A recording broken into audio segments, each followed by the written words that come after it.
Faut juste faire attention à pas faire en sorte que les gens aient peur de vouloir booker des calls avec vous. Faut Mmh. faire attention à ça. Mais par contre, moi, quand on book un call avec moi, avant, j'invite à mes équipes à toujours se demander est-ce que ça peut être réglé avec un Loom? Oui, non. Est-ce que je suis la bonne personne à gérer ce call avec toi? Oui, non. Qui doit être dans la loupe ou pas? Et après, quel sera l'objectif de cet appel? Mmh. Et quelles sont tes questions, toi? Bah, du coup, quand j'ai brainstormé avec GPT ou Claude, je sais plus c'est avec qui, il y avait beaucoup de questions. Après, j'ai dit, on simplifie, ça doit être très simple pour pas que ça soit une friction quand on veut prendre un call. Du coup, ça se résume à 3 ou 4 questions.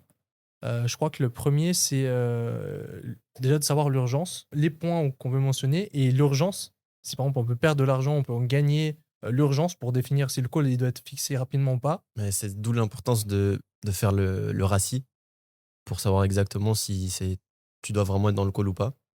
Et si tu dois même donner l'autorisation ou pas pour une certaine action. Par exemple, au moment où j'ai recruté ma executive assistant, elle me demandait si elle pouvait faire les virements avec la carte ou pas. Mais en fait, tant que ça dépasse pas genre 200 ou 300, ben elle doit le faire sans demander. Donc ça rejoint aussi ça, mais je pense que tu as plus de... Alors le process c'est ça, c'est objectif du call, les points qu'on va aborder, le résultat attendu à la fin et le degré d'urgence. Aujourd'hui ou cette semaine ou pas urgent ou peut être traité de manière asynchrone. Genre quelque chose de pas urgent, ok, ben, fête de Noël, qu'est-ce qu'on va faire? Tu vois, ben, on n'a pas besoin de faire un call maintenant par exemple. Mm. Et ensuite, c'est un GPT qui est entraîné qui va trancher. Ce GPT-là, il est entraîné avec beaucoup de livres d'opérations, de décisions, de documents de Sophia.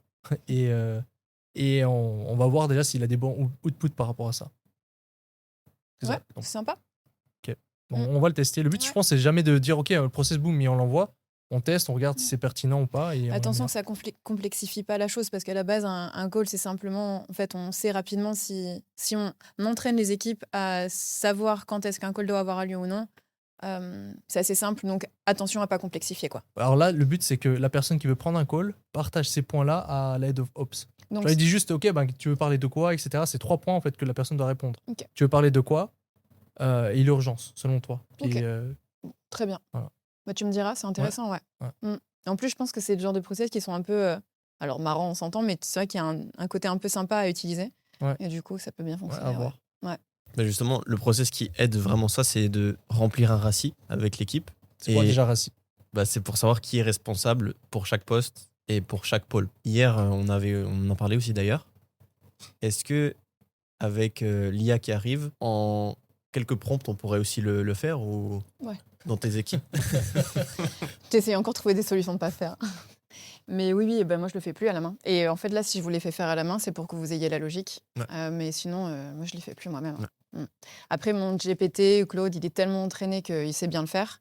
Vous, il faut qu'il le soit bien également, ouais. Une fois que c'est fait, en fait, tu vois que c'est super important. Mm. Que chaque décision, tu sais où ça va et il y a de l'ordre qui se crée. Vous utilisez l'IA pour répondre Pour répondre à quoi? à communication avec tout le monde. Bah, pour les créatives stratégies, le marketing, oui. Mais sinon, non. Moi, j'ai pris l'habitude de l'utiliser parce qu'en fait, il sait exactement comment je parle, comment je pense, etc. Et quand ça devient complexe un peu, je lui dis, bah voilà, réponds comme si c'était à ma place. Et il est, je trouve, très très précis. Ah oui, pour répondre à des mails et des trucs? Même à des messages. Ah oui, moi aussi, tout le Voilà. temps. Ouais. Et il est. En fait, j'ai l'impression. Mon GPT, c'est pas encore Claude, Ouais. il me connaît parfaitement. Et il me dit, pour toi qui pense ça, bah, tu pourrais lui dire ça. Et c'est super. Ouais, moi aussi. Mais je le relis toujours. Mm. Et il y a aussi une app qui est pas mal, c'est Whisper. Tu connais, je pense. J'ai entendu Lucas en parler, mais je ne connais pas. Qui simplement tu plugs sur ton Mac ou iPhone, je crois que tu peux iPhone. De iPhone et Et Mac. simplement, en fait, tu peux faire une commande vocale et c'est très précis. Et en fait, il va venir retranscrire tout ce que tu dis. Donc, même si tu veux envoyer un message texte à quelqu'un pour éviter de lui faire un vocal, pour que pour lui, ça soit plus simple, et ben c'est top. Ok, parce qu'avant, moi, je faisais des vocaux dans ChatGPT, après copy-paste. Mhm. Mais du coup, Whisper, tu fais ton vocal et ça le plug direct dans WhatsApp, par exemple? Ou tu En dois vrai, copy-paste? Ouais, partout, en fait, ça te le plug direct dans le chat où t'écris. Trop bien. donc, tu pèses juste une commande sur ton Mac ou sur ton téléphone et ça retranscrit de manière assez précise. C'est surtout banger pour parler à l'IA. Ouais, Claude. Par exemple, à Claude, parce qu'on peut pas vraiment utiliser l'audio. Et les prompts, tu peux les détailler beaucoup plus que par écrit, t'aurais la flemme d'écrire, en fait. Hmm.